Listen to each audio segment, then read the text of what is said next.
অমাবস্যা রাতের অন্ধকারে কালী নামের দুর্দণ্ড প্রতাপী মেয়েটা নির্ভয়ে এসে দাঁড়ায়।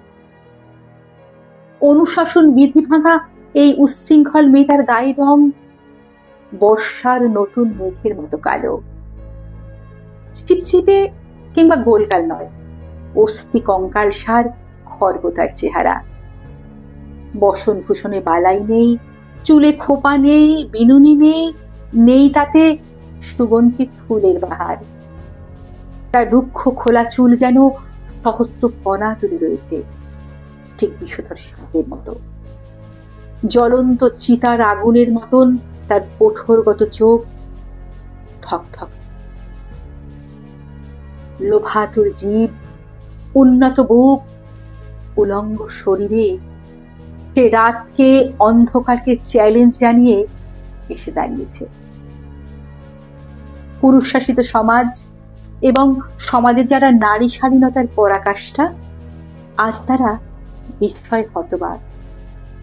তারা দেখছে, তারা শুধু তাকে চেয়ে চেয়ে দেখছে।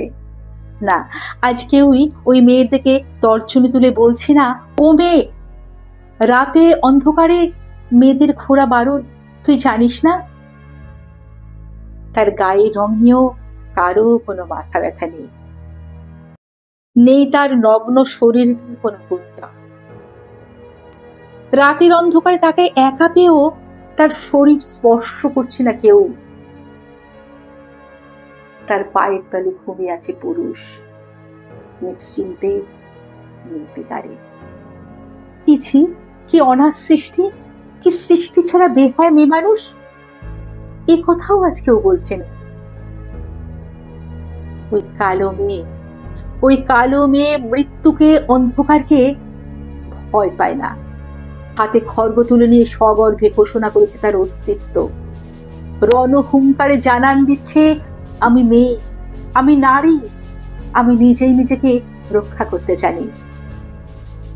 ভয়ঙ্কর বিজয়ের হা হা হাসতে ঠোঁট বেয়ে গলে পড়ছে উচ্ছ্বাস।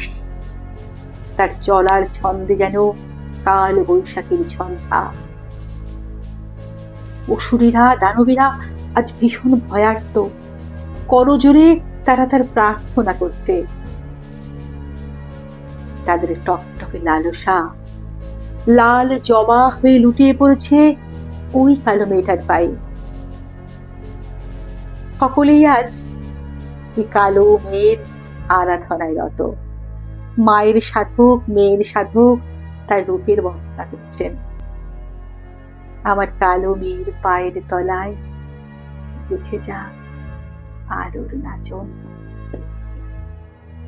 মন্দিরে মন্দিরে, পাড়ায় পাড়ায় পুরোহিতের কণ্ঠে বৈদিক মন্ত্র ধ্বনিত হচ্ছে ওই কালো মেয়ের বিজয় গাথা।